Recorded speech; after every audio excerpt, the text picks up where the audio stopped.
nuestra gestión escolar.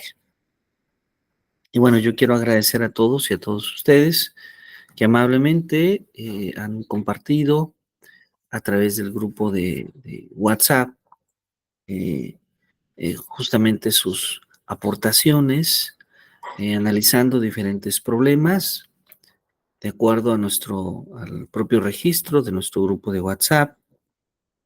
Ahí nos aparecen los trabajos que amablemente ustedes han compartido. Desde ahora voy a decirles los trabajos que amablemente nos han compartido. Desde el de la maestra Mayra, el diagrama de árbol, la maestra Lilia Esther, ¿sí? Salcido Ochoa, nos mostró su diagrama de Chihuahua.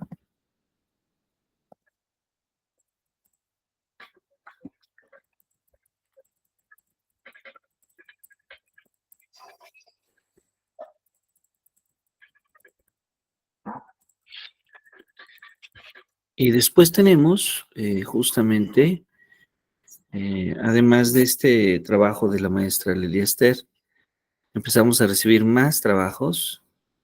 El de la maestra Carla Mariel, ¿sí? Ella utilizó la técnica justamente del árbol lógico. El del profesor Francisco Delgado, la gráfica de árbol de problemas. El del profesor Alan, la falta de trabajo colaborativo. El de la maestra Ingrid, que también utilizó el árbol de problemas. La maestra Denise, para hablarnos de la falta de materiales educativos. La maestra Mónica, ella utilizó la técnica del análisis FODA. La maestra Gaby, que también utilizó el diagrama de Chihuahua. El maestro Jaime, que utilizó el árbol de problemas. El maestro Hugo, que habló del árbol de problemas para referirse a la deserción escolar. La maestra Wendy, ¿sí? Bueno, estos son justamente algunos de los trabajos que hemos revisado. Entonces, si ustedes están de acuerdo, vamos a comenzar el día de hoy revisando algunos de estos trabajos de manera muy breve. A ver, voy a permitirme. Maestra Lilia, ¿le gustaría que revisáramos el de usted?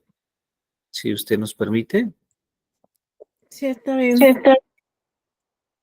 Muy bien, entonces, a ver, tengo aquí el de la maestra Lilia.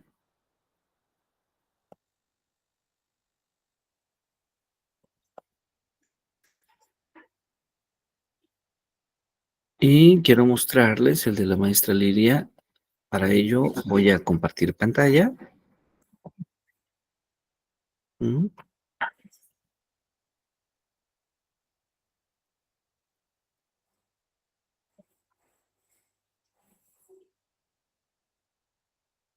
A ver si se puede ver ahí. ¿Ya lo pueden ver todos?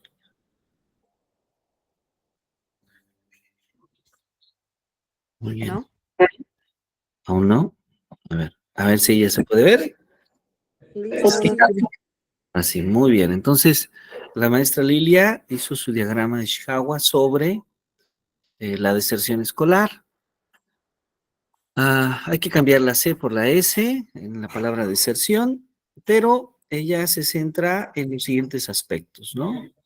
Por una parte, en la economía, identifica una situación en la economía y una de las razones es que no cuenta con los recursos económicos, ¿verdad? Por otro lado, cambio de escuela y aparece ahí la decisión propia que pueda tener el niño, ¿verdad? La falta de documentación, la falta de documentos, que no recibió certificado de secundaria, ¿sí? Y por otro lado, escolar, ¿sí? Hablando de que alguien se burló de él o de ella, ¿verdad? Muy bien, este es el análisis que hace la maestra Lilia. Muy bien, muchas gracias, maestra Lilia. Y claro, en cada uno de estos puntos que la maestra Lilia, podríamos no solamente escribir una razón rápida, que siento que es la que ahora está escrita, pero podríamos agregar ahí un poco de más detalle a cada uno de estos puntos. Por ejemplo, voy ahora a tratar de compartir el de la maestra Carla. La maestra Carla dibujó un árbol lógico, ustedes pueden observarlo. Ujú.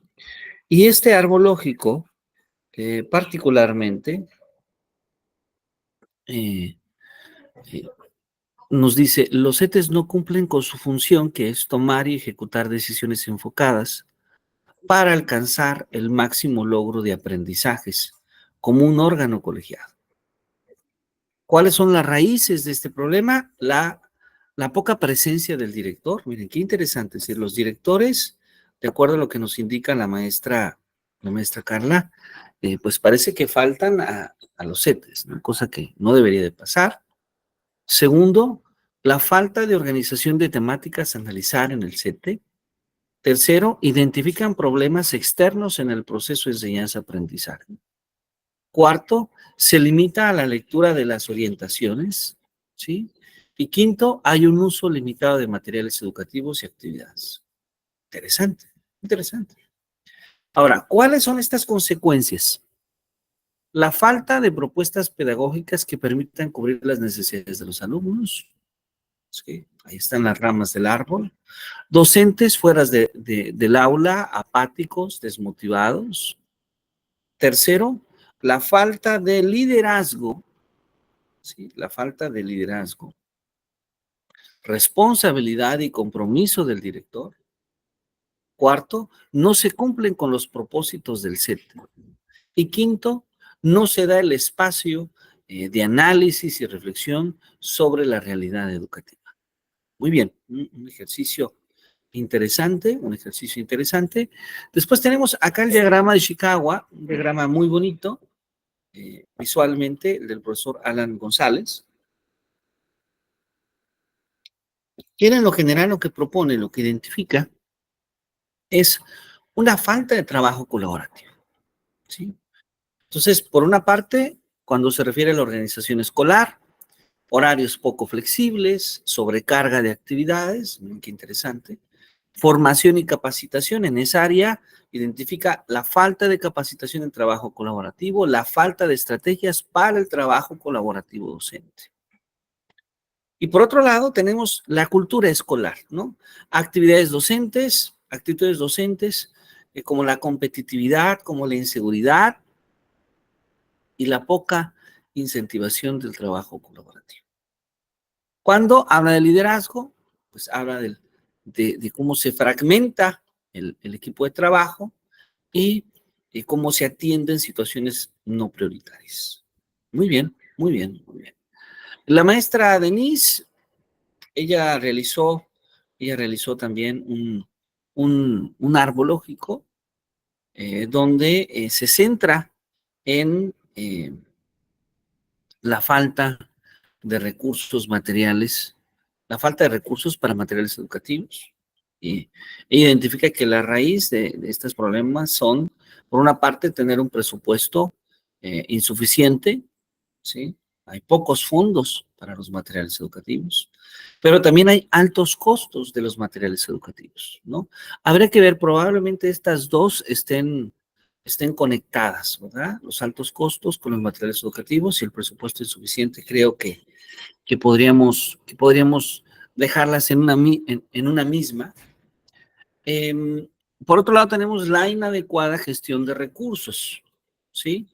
Que es la falta de organización en las escuelas, por las propias autoridades educativas, para contar con justamente los recursos necesarios para la compra de materiales educativos, o bien sea para la realización de materiales educativos. Las consecuencias que ella identifica es generar una desigualdad educativa en quienes sí pueden adquirirlos, quienes no, ya que eso permite que aquellos que los adquieren pues tengan más posibilidades de realizar cierto tipo de aprendizajes, Aquellos que no los adquieren, pues entran en un estado de desmotivación. Muy bien. Bien, parece ser que alguien más nos acompaña. Entonces, bienvenida maestra, un gusto que nos acompañe. Entonces, estos son algunos de los trabajos que amablemente nos han compartido. Desde luego hay más trabajos. Agradezco a todos ustedes quienes amablemente ya nos han compartido su trabajo. Muy bien, entonces, vamos a comenzar nuestra sesión el día eh, seguir avanzando en nuestro curso. Nuestro curso que ahora corresponde atender algunos aspectos que tienen que ver con la administración, la gestión de la escuela, y justamente el día de hoy vamos a dialogar sobre algunos procesos eh, de gestión en la escuela. ¿Sí?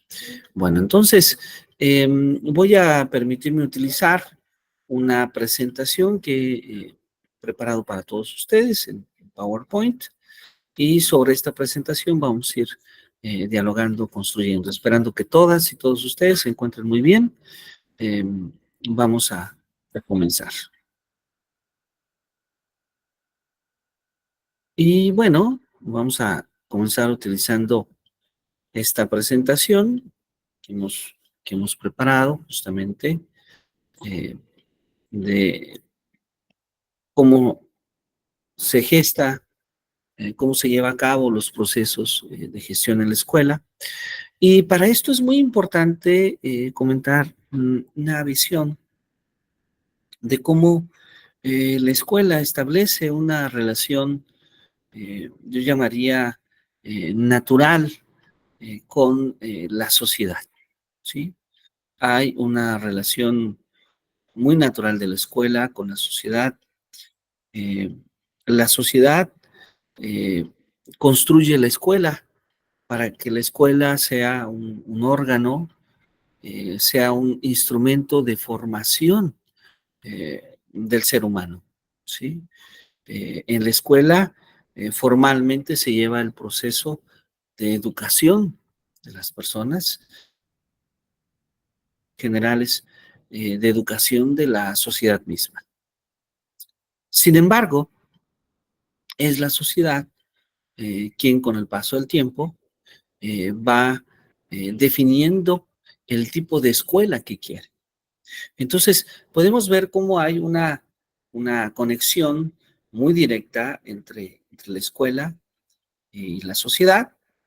Y entonces, la sociedad genera un sistema de gobierno, un sistema de gobernanza que va a darle dirección a la escuela. Y en nuestro país, en los Estados Unidos mexicanos, ese sistema le llamamos simplemente sistema educativo. ¿Sí? Ese es el sistema educativo que establece una relación directa sobre la escuela, sobre el tipo de educación, ¿sí? Y que podemos englobarlo en una serie de áreas, ¿sí?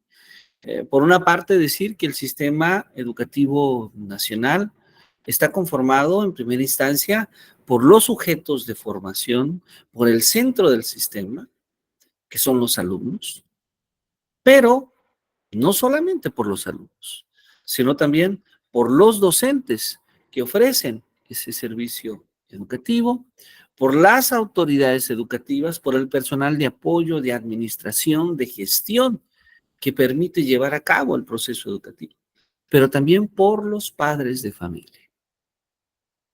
Ese sistema educativo que entonces tiene una serie de procesos en su interior, desde la gestión pedagógica, desde la... ¿sí? Recordemos esta diferencia entre el término, una diferencia técnica entre el término de gestión pedagógica y gestión educativa. La gestión pedagógica es la gestión en el aula, es la gestión en el proceso de enseñanza-aprendizaje. Mientras que la gestión educativa es una gestión que involucra no solamente la gestión pedagógica, sino todo aquello que involucra a la escuela, ¿sí? Entonces, en este sentido, la gestión pedagógica es el centro del sistema educativo. La gestión pedagógica es la razón por la cual el sistema educativo existe, pero la gestión educativa es necesaria para que exista la gestión pedagógica. Esto se lleva a cabo a través de un plan operativo. ¿Cuál es ese plan operativo? Ese es cómo nosotros resolvemos los problemas, las necesidades, las dificultades día a día. Hay un plan de operación que nos dice cómo comenzamos, cómo terminamos. Y en el que todos los miembros de la escuela formamos parte. Abrir la escuela en el horario establecido, desarrollar las actividades en el horario establecido, tener un orden en esas actividades, eh, que cada profesor haya preparado su clase para llevar a cabo esa actividad, haya preparado sus materiales, que los alumnos asistan, que los baños cuenten con agua, con elementos para la limpieza, eh, que las aulas cuenten con energía eléctrica. Todo eso forma parte del plan operativo. Que el maestro asista, forma parte del plan operativo. Pero el plan estratégico es pensar en cierto, no solo ahora, no solo en este momento, no solo hoy. ¿Cómo es nuestra operación a lo largo del tiempo? ¿Cómo nos visualizamos en 5 años? ¿Cómo queremos ser en 10 años? ¿Cuál es el futuro de nuestra institución? Y claro, esto involucra el plan curricular, cómo vamos a organizar nuestra formación, nuestras sesiones de clase, cuáles son los contenidos, cuáles son eh, las pedagogías que vamos a utilizar para lograr que estos contenidos, que estas habilidades, que estas aptitudes sean adquiridas por nuestros estudiantes y cómo vamos a evaluar ese proceso.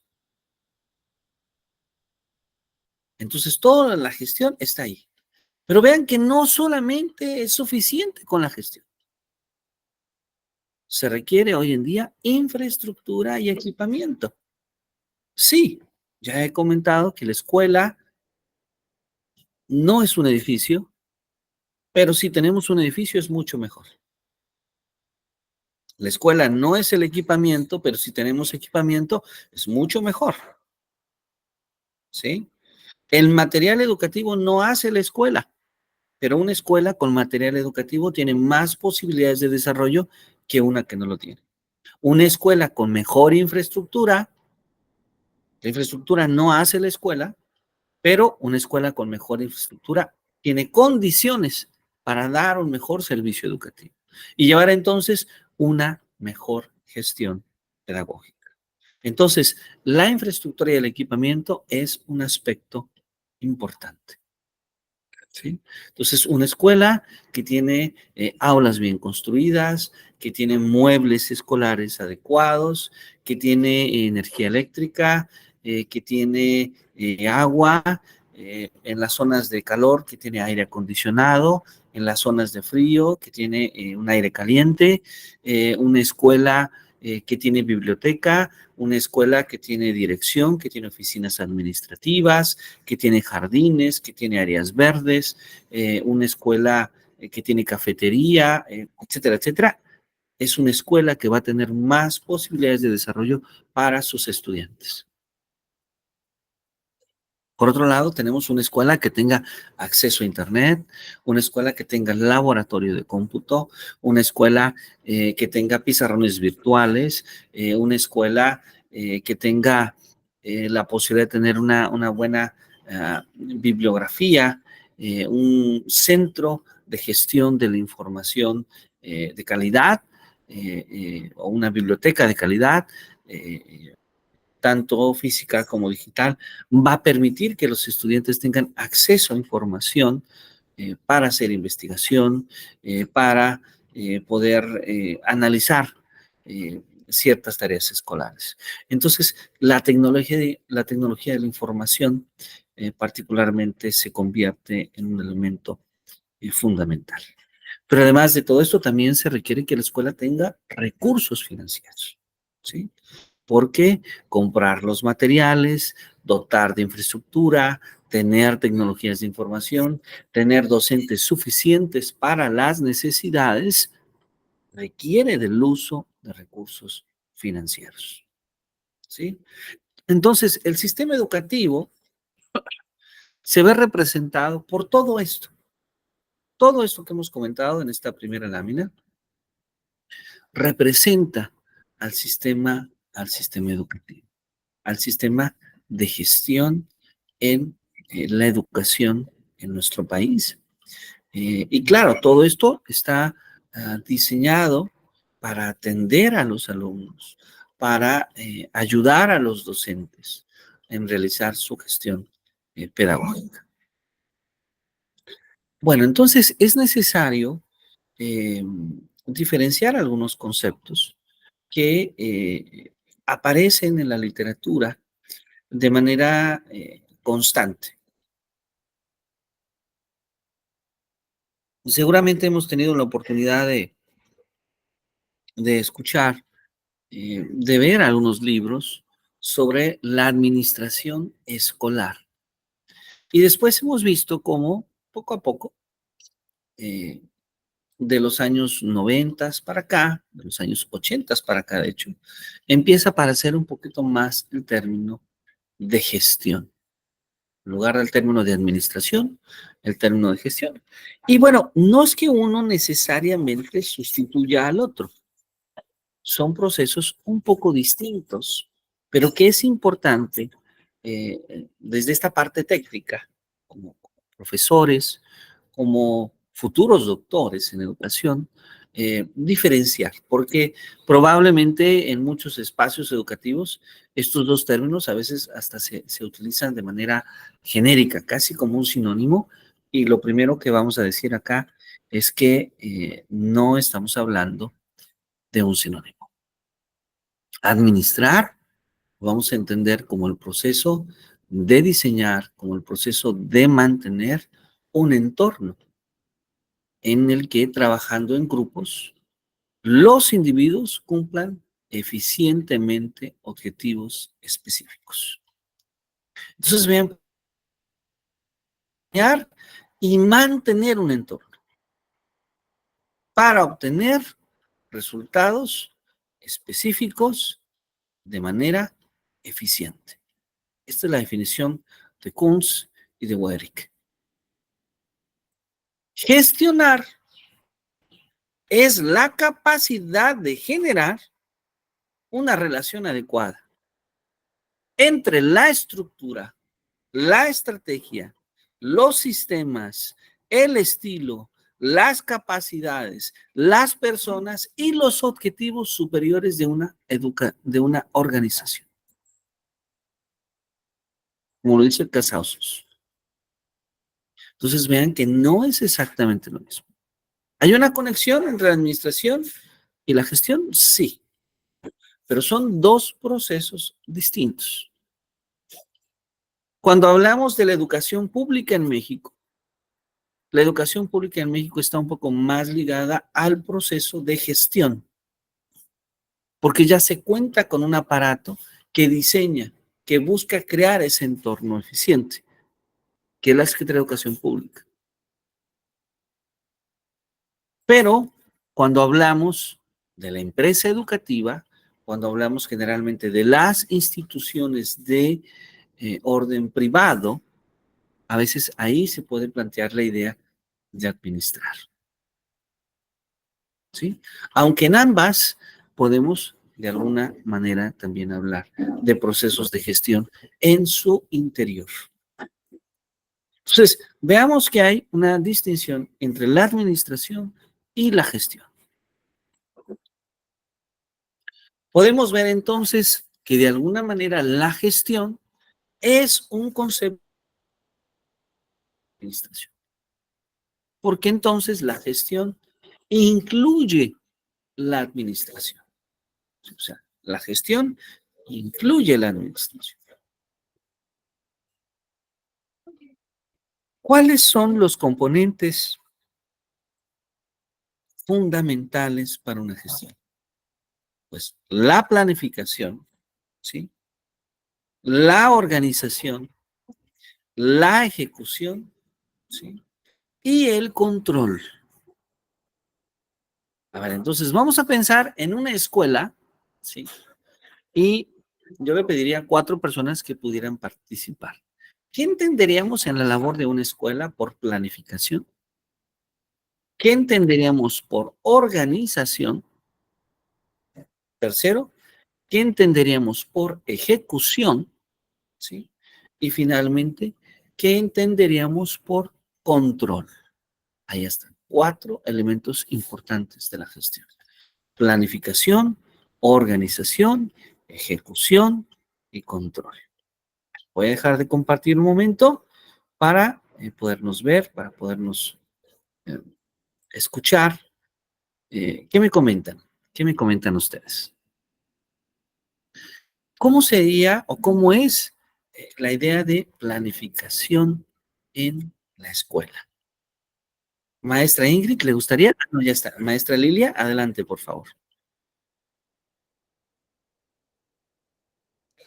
Pues la planificación es la realización de todos los planes necesarios para realizar las actividades diarias.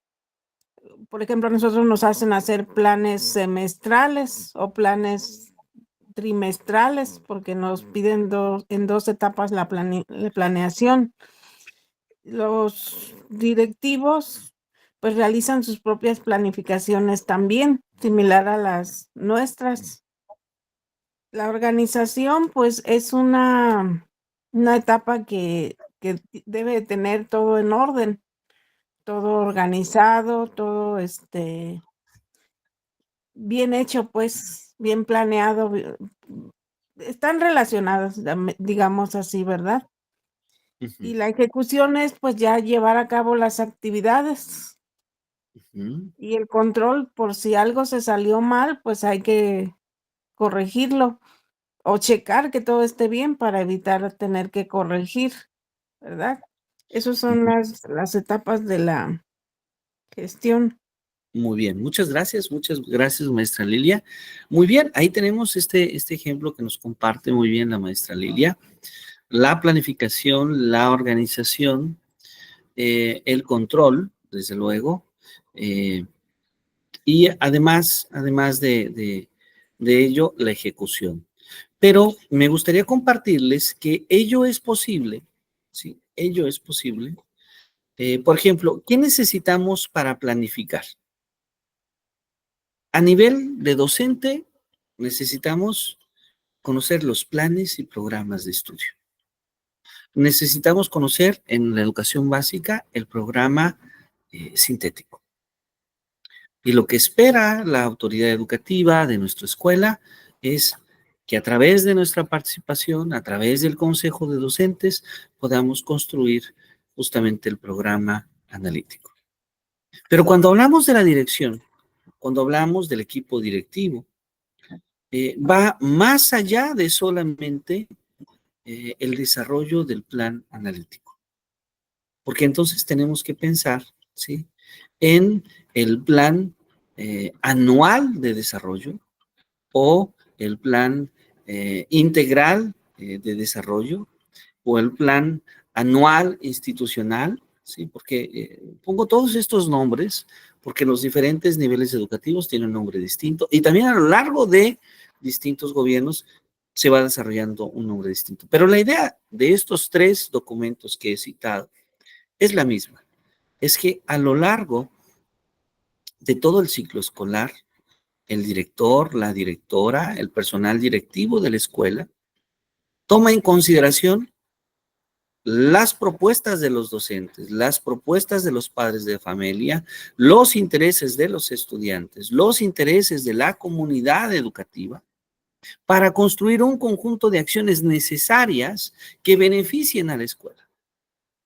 En primera instancia, esas acciones dirigidas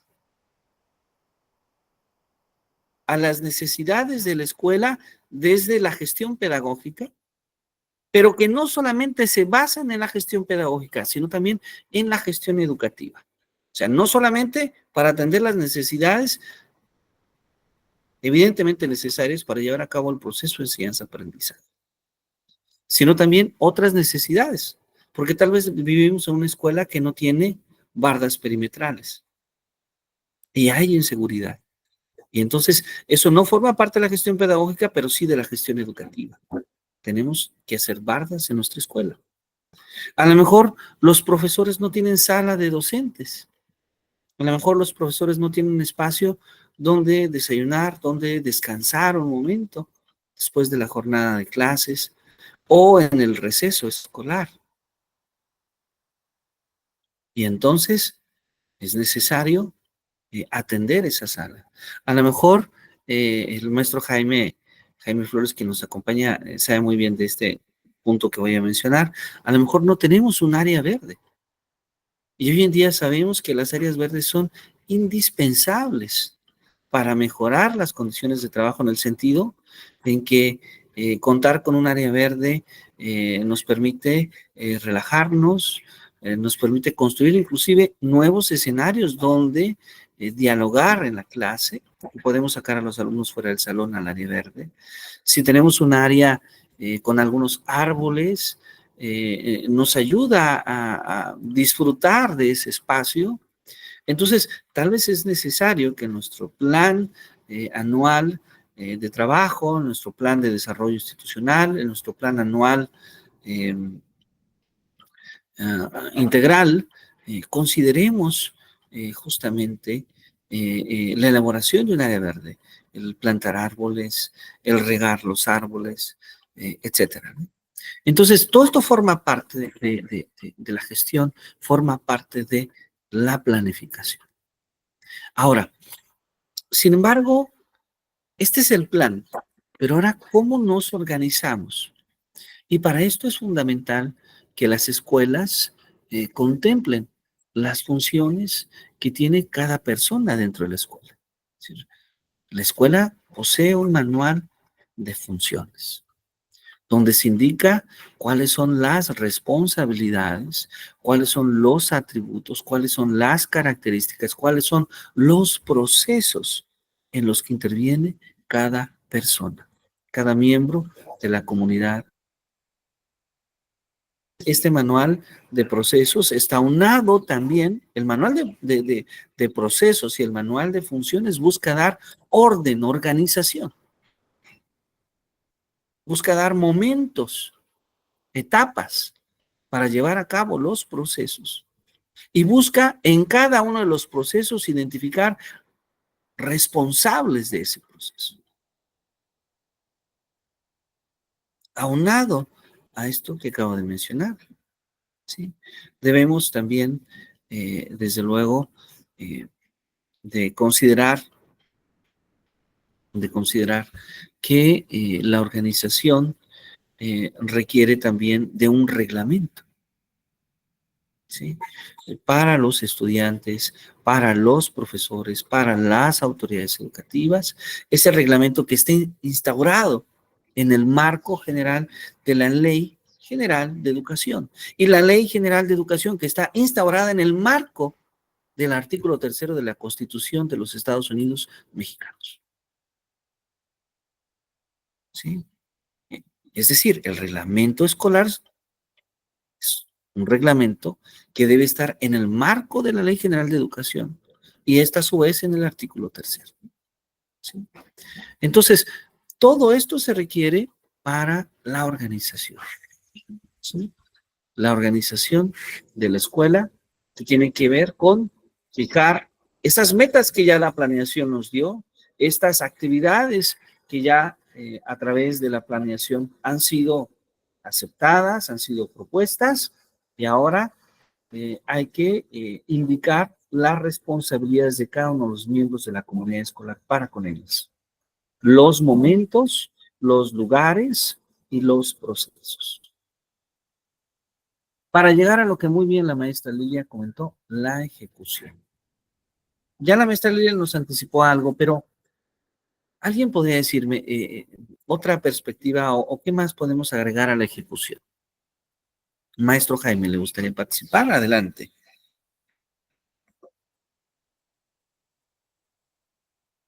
Sí, doctor, perdón, disculpa. Ajá, sí, muchas gracias. Sobre la ejecución, ¿qué más podríamos decir de la ejecución? Sí, bueno, voy a hablar un poco acerca de, pues, de la experiencia que pues uno ha tenido desde pues, nuestra institución, ¿no? Pues uno, trabajamos en una escuela normal de nivel superior. Esta parte, pues, nuestra, nuestros directivos a lo largo de los años pues nos han involucrado en esa parte de la propia elaboración del plan, desde la propia planificación, en los planes operativos, en los planes integrales, eh, y en todos esos cambios distintos que de nombres que han tenido esos programas anuales o semestrales, hablando de programas o de planeación eh, institucionales, ¿no? Entonces hemos tenido la oportunidad de poder trabajar, pero en esta parte de la operatividad, pues bueno, creo que sí estaría en manos en nuestro caso, pues de un área bien importante como institución, que es el área o la subdirección administrativa, y en algunos casos, ya en estos últimos años, la parte de la operatividad en algunos casos las, las toma el propio gobierno, ¿no? O las toman las propias autoridades educativas eh, en cuanto a elegir o decidir qué tipo de recursos, qué tipo de materiales, dependiendo de la cantidad de, este, de recursos que nos puedan asignar, ¿no? Estamos hablando de que a lo mejor si nos asignan pues $1,000,000, pues en algunos casos, en algunos años, hemos sido la propia escuela quien, desde el área de la subdirección administrativa, quien ha administrado, quien ha ejecutado esa planeación que en conjunto con todo el personal docente, este, ha planificado y ha sido la propia subdirección administrativa quien lo ha operado. Pero en algunos otros años y en estos últimos años, sí, se suena mucho, hace mucho ruido, que pues bueno, es la parte de la propia instancia, instancia como tal, como gobierno, como patrón, se puede decir, quien pueda ejecutar, ¿no? Y en nuestro caso nos hace mucho ruido porque hemos ya en otros años también sufrido, padecido esa situación porque nos han enviado incluso algunos materiales o recursos o equipo, pues no con las características que a lo mejor con las que uno planea, con las que uno decide en esa planeación que uno hace, pues coloca las características de los insumos o de los equipos, y cuando es el patrón quien quien hace ejecución de ese programa, pues bueno, muchas veces no respeta, ¿no? Esas partes de las características y se pierde, ¿no? Y en comparación, cuando la ejecución la hace la propia institución, pues bueno, pues trata de buscar equipos o recursos o mobiliario, pues que sean de calidad para el mejor desarrollo de las actividades o de nuestras actividades pues académicas, tanto del personal docente, personal no docente y el alumnado, ¿no? ¿Sería cuánto? Muchas gracias, maestro Jaime. Muy bien, muy interesante. Esto que nos comenta el maestro Jaime tiene que ver un poco con la educación pública en México y cómo se lleva a cabo la ejecución, por ejemplo, de los recursos. Y es interesante porque las instituciones públicas han experimentado diferentes formas de poder establecer la ejecución de recursos. A ver, ¿a qué me refiero con esta ejecución de recursos? Me refiero a que la maestra Denise trabaja en una escuela y se da cuenta que su escuela no tiene baños. Ya ha llegado a una nueva escuela primaria y en su escuela primaria no hay baños. sea, tiene que tomar una decisión, tiene que gestionar. Ahí utilizamos la palabra adecuada, gestionar. Eh, ¿Cómo tener baños? Entonces, hay un programa, ¿sí? Hay un programa de la Secretaría de Educación Pública donde ya debe de llevar a cabo este proceso de gestión.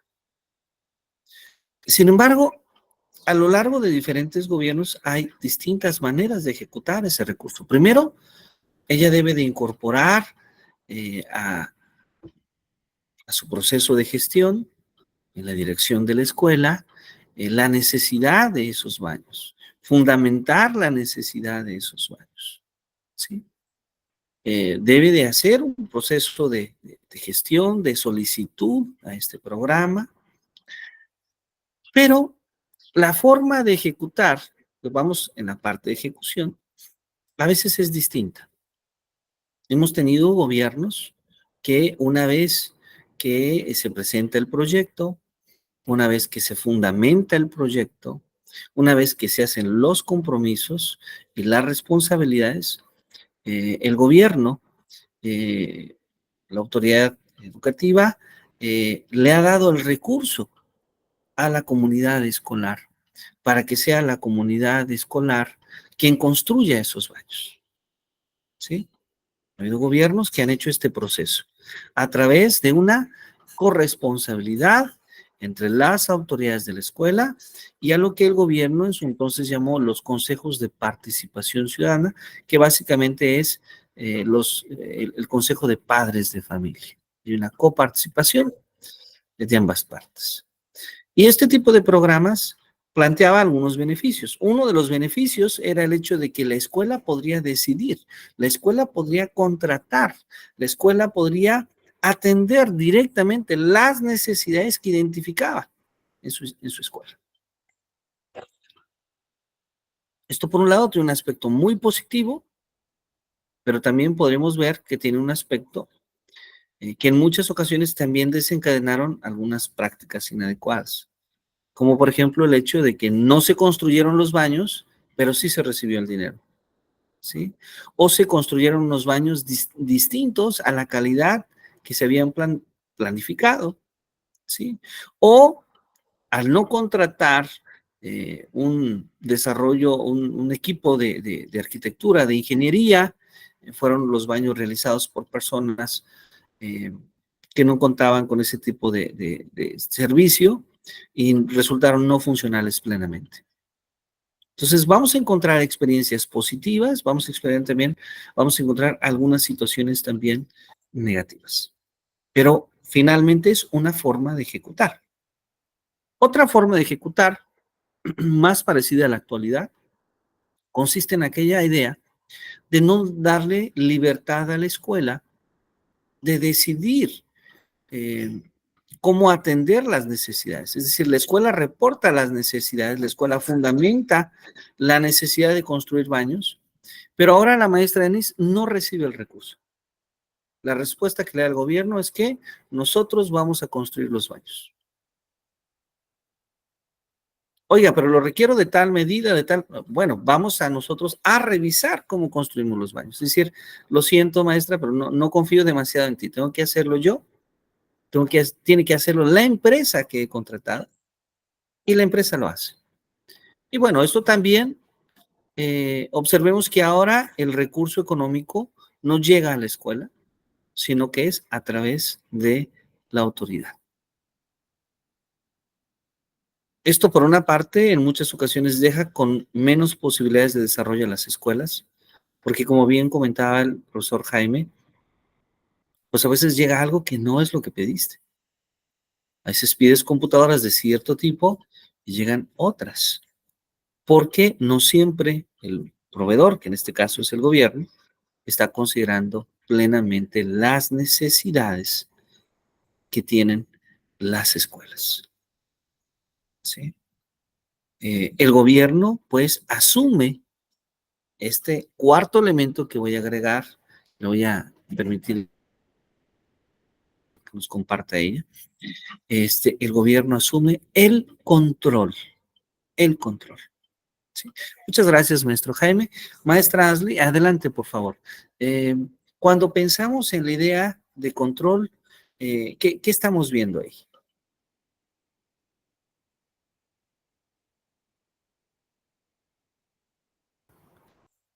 Maestra Ashley Estefanía, creo que creo que este es de su hija, ¿verdad, maestra? Adelante, adelante.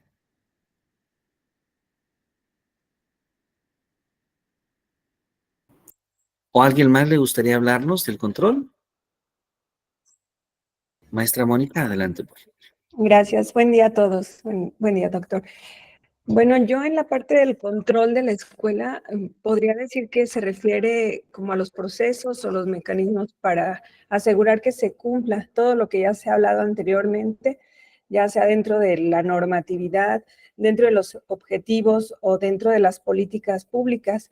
Y bueno, hablar de control en la escuela, pues podemos hablar del control académico, por ejemplo. Esto va recayendo más en lo que es la supervisión y rendimiento del progreso de los estudiantes o quizá hasta de los mismos profesores. El control en la conducta también, podríamos decir, el control de que se cumplan los reglamentos ya establecidos referentes al comportamiento, a la disciplina. Podríamos hablar también del control administrativo, que justamente es la gestión de los recursos, el presupuesto, el personal o incluso la infraestructura de la misma escuela. Y también podríamos hablar del control de la calidad, esto en base a las evaluaciones de la efectividad de los programas y cómo se van trabajando estos programas, la mejora continua de los procesos de enseñanza-aprendizaje. Sería mi participación, doctor. Muy bien, este aspecto es muy importante, muy bien. En efecto, el control consiste en esto, ¿sí? Para tener control se necesita la norma, el reglamento, evaluar. En el proceso de evaluación es muy importante también. Me ha gustado mucho cómo usted ha podido explicarlo. Y me gustaría ir cerrando estos 4 procesos, ¿sí? La planificación, eh, la planificación, la organización, la ejecución y el control. Estas son justamente 4 elementos, que son fundamentales en la gestión. Y claro, que se aplican en distintos niveles con distintas funciones de responsabilidad, ¿sí? Con distintas funciones de responsabilidad. Entonces, en toda gestión, nosotros vamos a encontrar justamente estos 4 elementos que son muy importantes. Muchas gracias, maestra Mónica, maestro Jaime, maestra Lilia, que nos han compartido sus expresiones en esta parte. Y voy a permitirme volver a compartir para seguir hablando justamente de este proceso de gestión educativa. A ver si ahí se puede ver bien, ¿sí? Entonces, es muy importante diferenciar, ¿sí? La gestión educativa que va a estar más ligada a las políticas, a los métodos, a los medios para la producción del servicio educativo, de la gestión pedagógica. La gestión pedagógica que tiene que ver con los docentes, que tiene que ver con el diseño curricular, que tiene que ver con la metodología didáctica, que tiene que ver con la evaluación educativa, con la investigación, con la innovación para la generación de aprendizajes en el alumno. ¿Sí? Entonces, ahí hay que observar justamente estas diferencias. Entonces, la gestión educativa, ¿de qué se encarga? De los procesos de dirección, de organización y de control, ¿sí? La gestión pedagógica se va a encargar del proceso de enseñanza-aprendizaje. Ahí es donde se centra, en el proceso de enseñanza-aprendizaje. Muy bien. Entonces, podríamos decir que pensando en el tiempo, pensando en el ámbito de gestión, hay al menos dos tipos de gestión, ¿sí? Estas aparecen en un artículo publicado por Kimber en el año 2001. Es decir, esto, como podemos observar, es reciente, ¿sí? Hace el concepto de gestión, nace a finales de los años 90, y bueno, es vigente. Hoy en día se habla mucho de la gestión, inclusive ya se habla hasta de gestión en el aula, y este tema de gestión en el aula, desde luego, es un término que no podemos tomar como sinónimo, pero que está de alguna manera contenido en esta visión de la gestión pedagógica. Entonces, Gimberg nos habla de la gestión estratégica, de la gestión operativa, ¿sí? ¿Cuál es la gestión estratégica?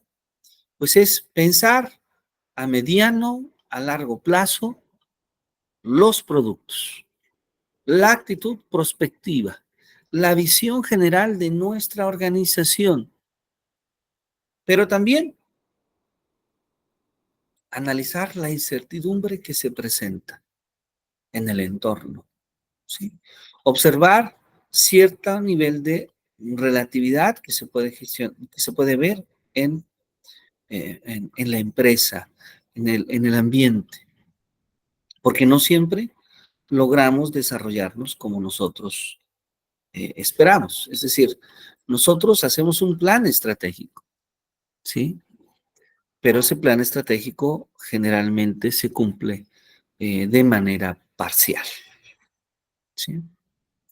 Por otro lado, tenemos la gestión operativa, ¿sí? Esta gestión operativa a corto plazo, que va día a día, que nos ayuda a enfrentar los problemas, los conflictos, los procesos, ¿sí? Los reactivos, las funciones de la organización. Entonces, tenemos esta gestión operativa del día a día, pero tenemos esta gestión estratégica, ¿sí? Es indispensable que un director, que una directora, que un equipo directivo no solamente desarrolle la gestión operativa, sino que pueda pensar siempre en la gestión desde una mirada estratégica. ¿Cuáles son entonces algunas recomendaciones? Algunas recomendaciones para la gestión de servicios educativos. Un autor conocido, Horacio Barrera, propone algunos elementos que nosotros tendríamos que considerar siempre en nuestra escuela o en nuestra universidad, ¿sí? La primera es que para gestionar la educación hay que pensar en nuestros productos educativos. ¿Cuáles son los productos educativos que nosotros tenemos? Por ejemplo, nosotros en la Red Iberoamericana de Academias de Investigación tenemos un producto educativo que es básicamente nuestro programa de doctorado en educación, ¿sí? Y este producto educativo genera otros productos educativos que son nuestros egresados, nuestros alumnos egresados, nuestros doctores. En un año, ustedes serán nuestros egresados, particularmente serán los primeros egresados del campus Morelia. La Red Iberoamericana de Academias de Investigación tiene muchos egresados en el país, pero pensar en el producto educativo consiste en pensar si el programa logró los objetivos propuestos, si logró desarrollar conocimientos, habilidades y actitudes que debe de poseer una persona que ha concluido sus estudios de doctorado en el campo de la educación en México. ¿Cuáles son las habilidades? ¿Cuáles son los saberes? ¿Cuáles son las actitudes? Esto nos permite evaluar el producto educativo que nosotros ofrecemos. Y el alcance que obtengan nuestros doctores va a ser sumamente importante, nuestras doctoras, porque esto va a hablar de la calidad de formación que nuestros doctores y doctoras hayan recibido en este programa de doctorado. Segundo, ¿cuáles son las carreras que deben de ofrecerse? ¿Cuáles son las carreras que el futuro demanda? ¿Cuáles son las carreras que tal vez deban cerrarse? Porque la formación tiene ciclos y esto también debemos de entenderlo. Hay carreras del presente, hay carreras del futuro, hay carreras del pasado, pero también hay necesidades educativas en el caso de las escuelas básicas, en el caso de la educación básica, hay necesidades educativas que atenderse en un tiempo y que después surgen nuevas necesidades. Entonces, ¿en dónde nosotros debemos de enfocarnos? ¿En qué necesidades educativas? La planificación estratégica de la educación, ¿sí? ¿Cuáles son las estrategias que vamos a cumplir para concluir, para llegar a poder cumplir nuestros objetivos? Entonces, hay que establecer objetivos, hay que establecer metas. Y esta parte de la planeación estratégica nosotros la podemos ver en muchos sentidos.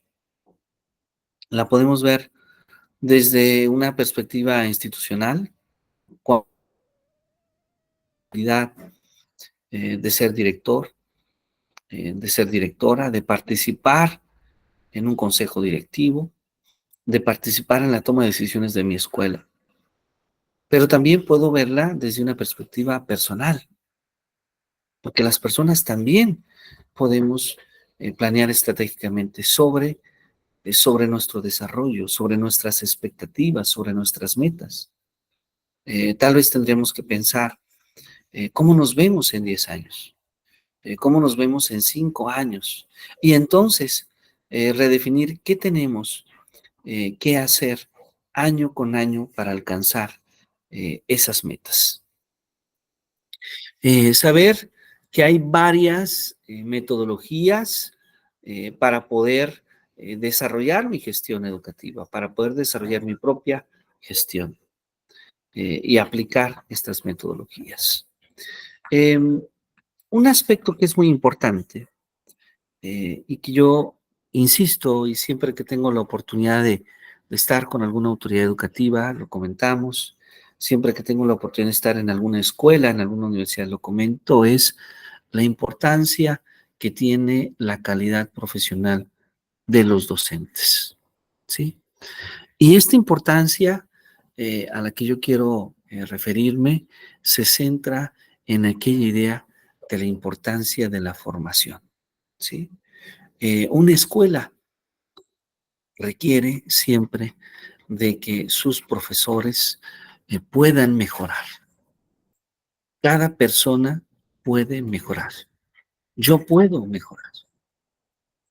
Y entonces para ello necesito que en mi escuela, en mi universidad, haya siempre un programa de formación, ¿sí? Un programa de formación que esté centrado en desarrollar mis habilidades, mis cualidades, que me permita crecer como profesor. Y entonces, una recomendación fundamental es la inversión en la formación de recursos humanos. La inversión en la formación, en la motivación, ¿sí?, de nuestros profesores. Si estamos en una institución privada, esperamos que quienes participan como docentes formen parte de este proceso de formación. Si estamos en una institución pública, pues entonces esperamos formar parte o esperamos inclusive exigir esa formación a través de las instancias oficiales. Sexto, hay que pensar de una manera distinta, una manera muy parecida a aquella idea del salón invertido o de invertir la noción de pirámide organizacional. Hay que darnos cuenta que la función del director, que la función del área administrativa, que la función del área de servicios es para apoyar, es para facilitar la labor de los docentes. Y esto tendría que ser algo que permee de manera importante entre los directivos, entre los coordinadores, entre los subdirectores, entre los directores, entre los rectores. Y en muchas instituciones ya lo podemos ver cómo el rector es más humano, cómo el rector está más al pendiente. El rector no solamente dirige y toma decisiones, sino que se da cuenta que es un miembro más de la comunidad escolar. No solo aquel que es difícil de ver porque está siempre en su oficina y hay que hacer una cita, sino aquella persona que tiene la capacidad de acercarse, de apoyar, de facilitar las labores de los demás. Número 7, hay que, desde luego, priorizar el trabajo del desarrollo de los planes y programas de estudio. Hay que adecuar, hay que actualizar, hay que trabajar siempre en las necesidades de nuestros estudiantes y la adecuación de esos planes y programas de estudio, esos proyectos educativos. Esto es lo que Horacio Barrera, desde luego, propone para la mejora de los servicios educativos. Esta es justamente la propuesta que él hace. Y bueno, platíquenme un poquito, ¿qué les parece esta parte? ¿Hay algún otro elemento que consideran que se deba considerar, además de estos que Horacio Barrera propone? ¿Qué me comentan ustedes?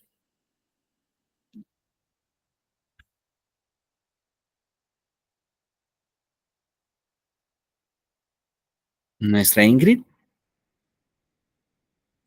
Adelante, por favor. Sí. Sí, doctor, buenos días. Muy buenos días, buenos días. Pues, bueno, y también a mis compañeros, ¿verdad? Buenos días. No sé si esté bien o esté mal el siguiente comentario, pero hay algo que nos guste o no nos guste, siempre sale a relucir, porque además de la formación, actualización que cada uno debe de tener conforme va avanzando su actividad en la educación, es también la motivación económica que el docente reciba, ¿no? Lo comento porque en el colegio, antes de que entrara la RIEMS, la reforma, si no estoy recordando mal, desde Calderón Peña Nieto, el colegio funcionaba de manera semestral. Cada semestre se recibía generación, creo que éramos la única institución que hacía eso, pero de la misma manera, los docentes cada 2 años tenían oportunidad de promoverse, de crecer en cuanto a categoría se refiere, y claro,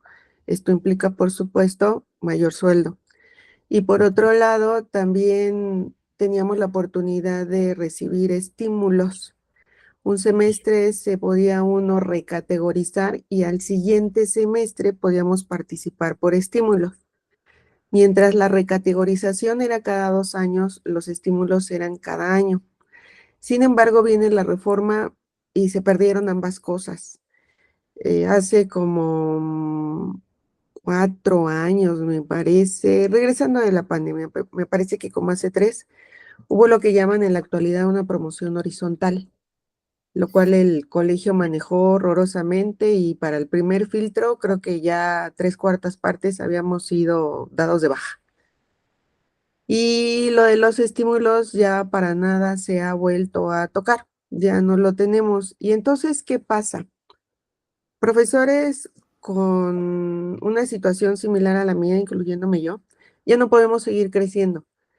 Por más que nos actualicemos, por más que participemos en proyectos, nosotros, o bueno, yo ya llegué a un tope. Y esto no quiere decir, claro, que voy a hacer mal mi trabajo. pero tampoco estaría mal que la institución me permitiera seguir creciendo en el aspecto de, te voy a recategorizar, o por lo menos que trajera nuevamente el programa de estímulos. Entonces yo creo que eso sería importante considerarlo también.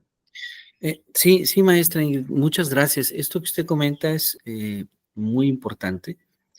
Muchas gracias por hacerlo. Yo hablé de la formación de recursos humanos y tiene usted razón, omití esta parte que es muy importante, el hecho de no solamente me refería a la inversión en la formación o en la capacitación, que fue el punto donde más hice énfasis, pero invertir en recursos humanos también implica generar las condiciones para que aquellos que participan en la escuela puedan tener las condiciones económicas, laborales, que le permitan su desarrollo. Un profesor requiere de cierto descanso. Un profesor requiere de cierta condición salarial, de ciertas condiciones que le permitan seguir este proceso de desarrollo para que pueda seguir creciendo. Y también es importante que las instituciones forjen los mecanismos para hacerlo. Cuando esto no se hace, eh, cuando no se generan esas condiciones, se corre el riesgo de que las instituciones queden en un proceso estático, sin desarrollo de los docentes. Y si los docentes no se desarrollan, muy seguramente tampoco lo podrán hacer los estudiantes. Entonces, la formación de docentes, la inversión en recursos humanos, la inversión en la formación y mejorar las condiciones de los miembros de la comunidad escolar es una razón prioritaria. Es una razón prioritaria, ¿sí?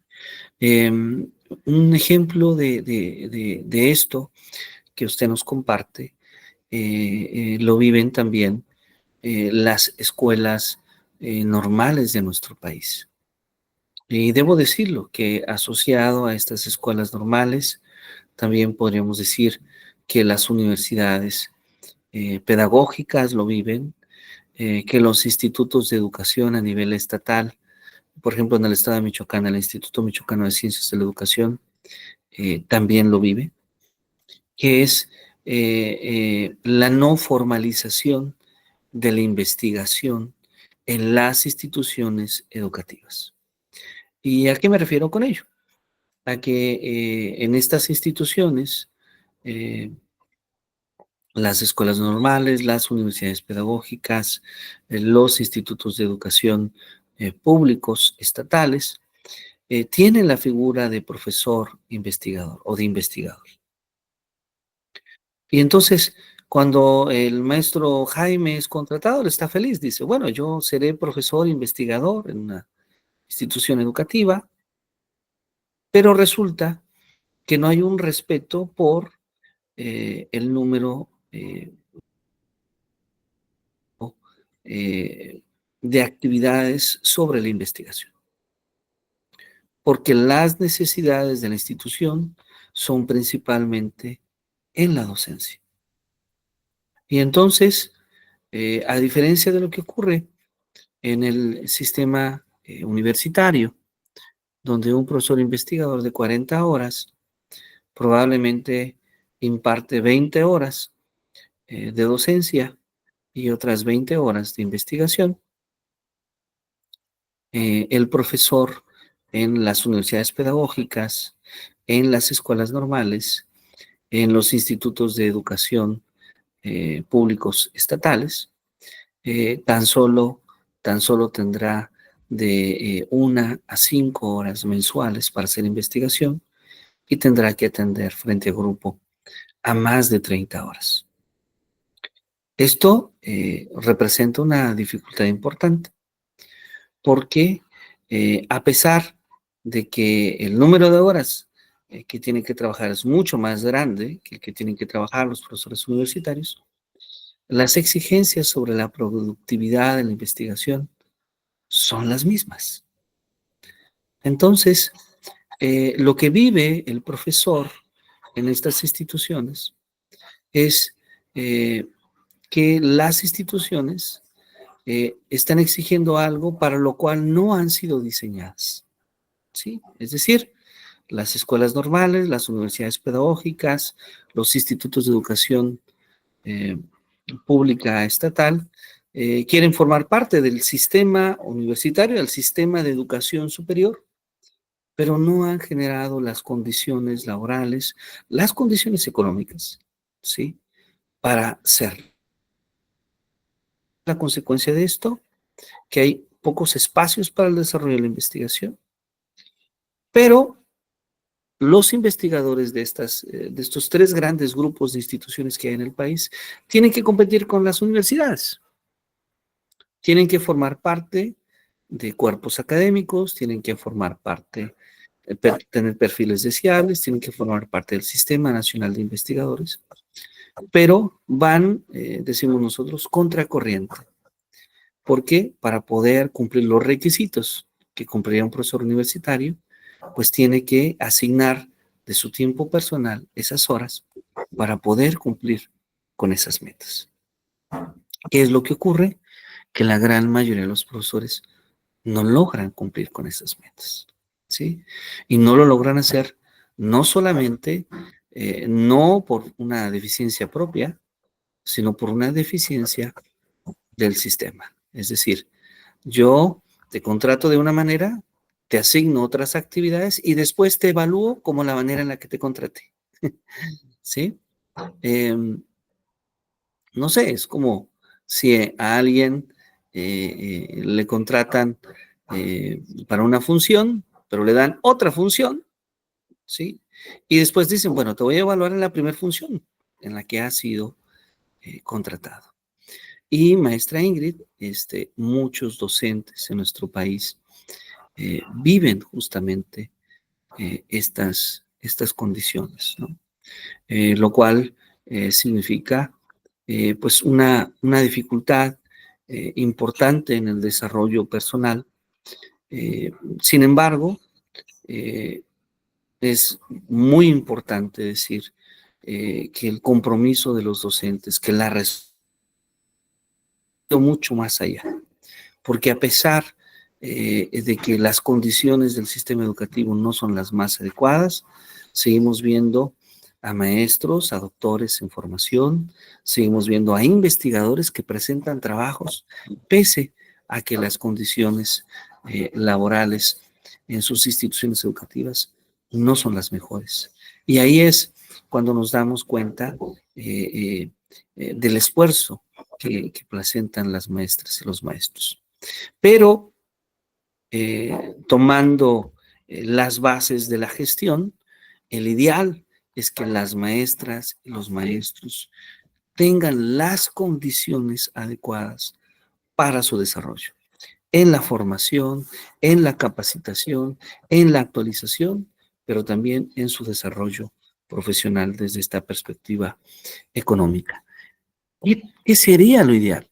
Cuando nosotros analizamos sistemas educativos en Europa, en los Estados Unidos, que el docente pues no esté preocupado por cuestiones de corte económico, para que pueda preocuparse por cuestiones de orden pedagógico, para que pueda preocuparse por su investigación. Ese es el ideal que el Estado o que las universidades, que los institutos, que el sistema educativo tendría que cumplir. Que la maestra Ingrid no esté preocupada por una cuestión económica, sino que esté preocupada por cómo enseña cálculo. Que esa sea su preocupación en la mañana, en la tarde, en la noche, y que ella esté trabajando para desarrollar nuevas metodologías, nuevas maneras de la enseñanza del cálculo, de la química, de la física. La maestra Denise no tendría que estar preocupada por si el salario es suficiente, si no es suficiente, sino que su preocupación tendría que estar centrada en desarrollar materiales para sus estudiantes. ¿Sí?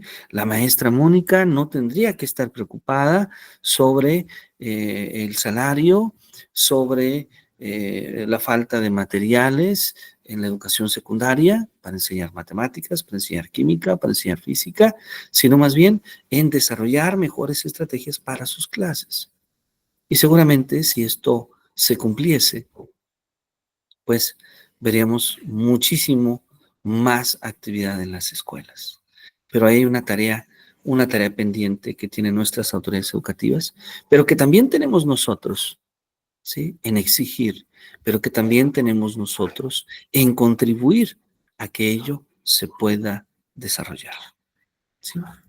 Muy bien, ¿alguien tiene alguna pregunta, alguna duda de lo que hemos estado dialogando el día de hoy? Maestra Mónica, adelante, por favor. Sí, doctor, más que duda o pregunta, creo que también yo podría agregar, y más ahorita que está muy, suena mucho esto en la educación, sobre la atención a la diversidad.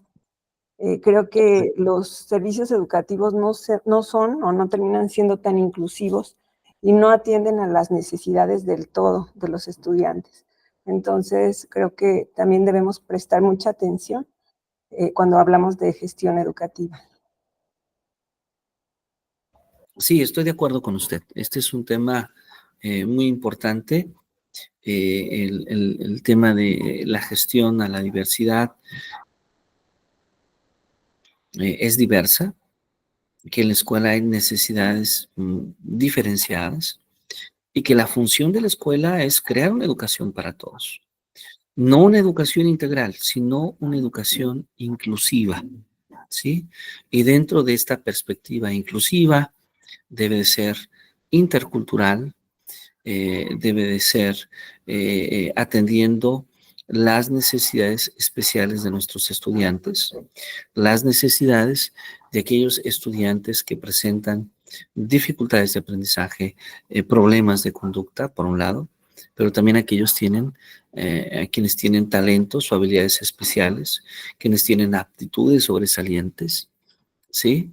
En un espacio de respeto, en un espacio de respeto hacia la diferencia, en la forma de ser, de pensar, de creer, de vivir, etc.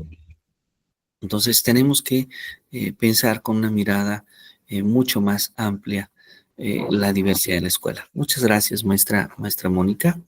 Bueno, a mí me gustaría ir cerrando la sesión del día de hoy, pero me gustaría incorporar, si ustedes me permiten, un trabajo más de tarea para todos.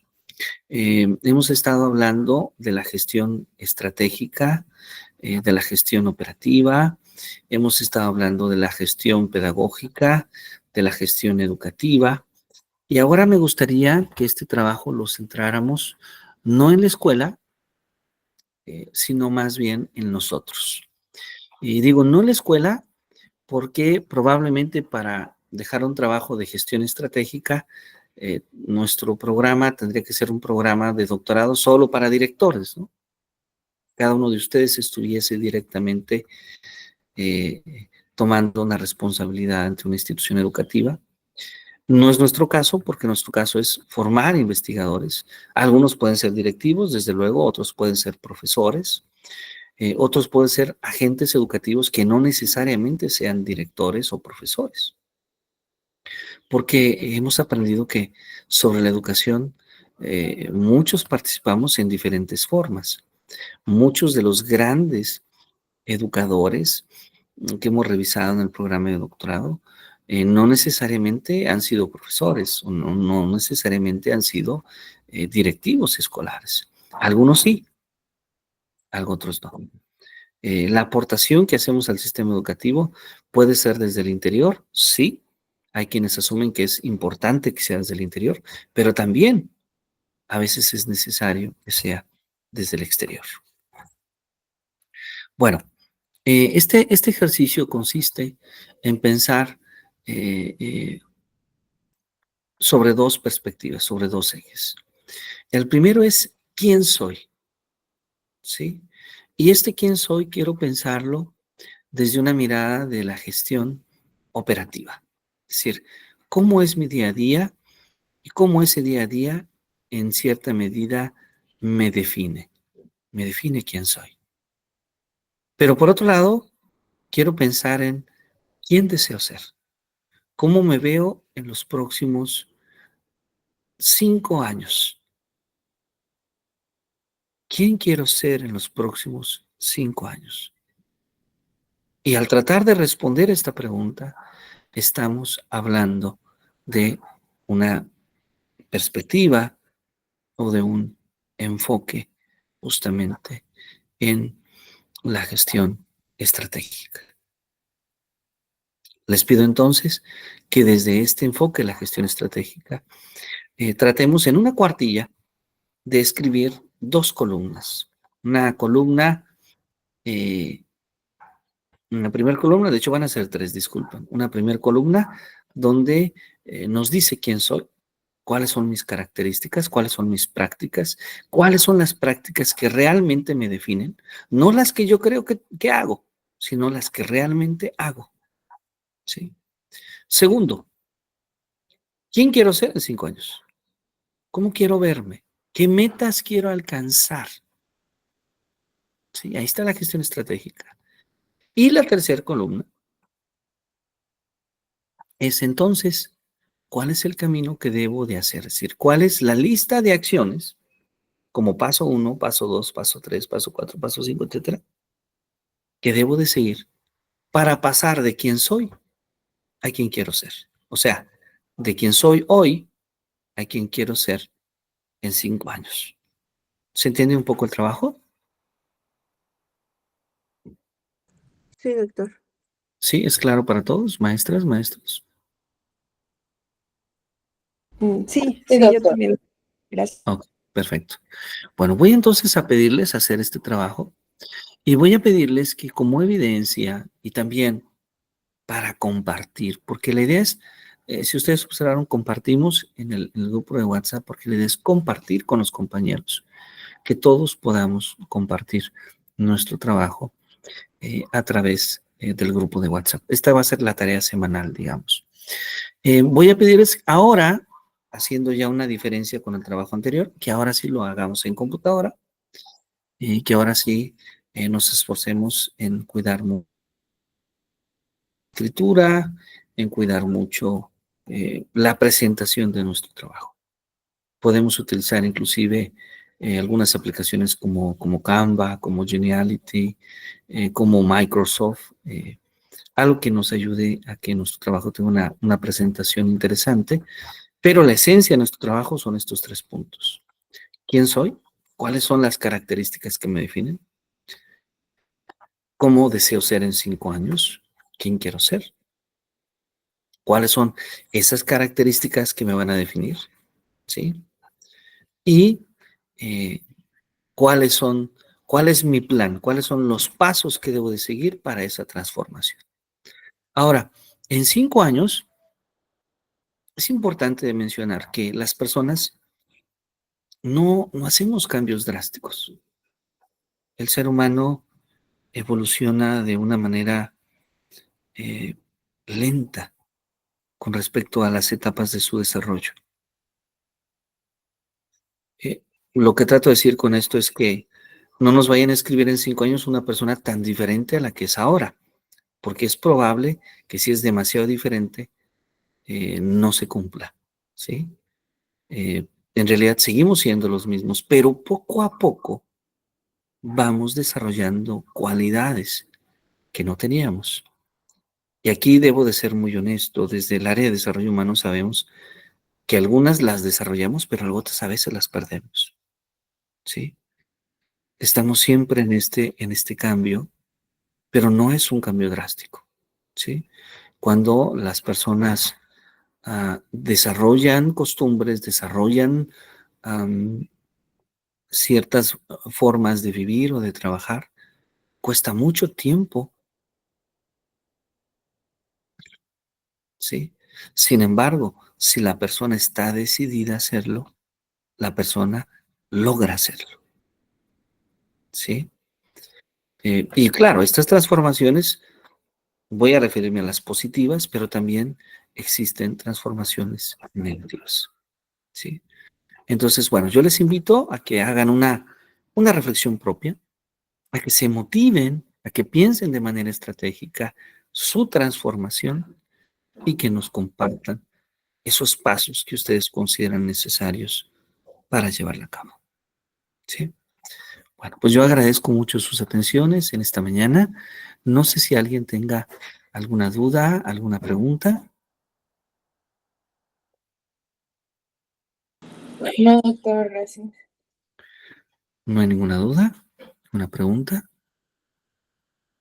Muy bien. Bueno, pues yo les agradezco entonces. Muchísimas gracias por acompañarnos. Deseo que tengan un excelente día, un maravilloso fin de semana, un buen descanso y nos vemos el próximo sábado en nuestra última sesión, la sesión de cierre de este seminario. Muchos saludos, maestra Mónica, maestro Jaime, maestra Ingrid, maestra Lilia, maestra Denise. Muchas gracias, maestro Alan, eh, maestra Carla. Muchas gracias a todos ustedes por acompañarnos.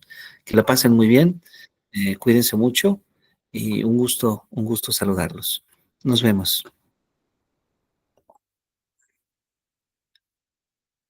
Hasta luego, maestra Enes.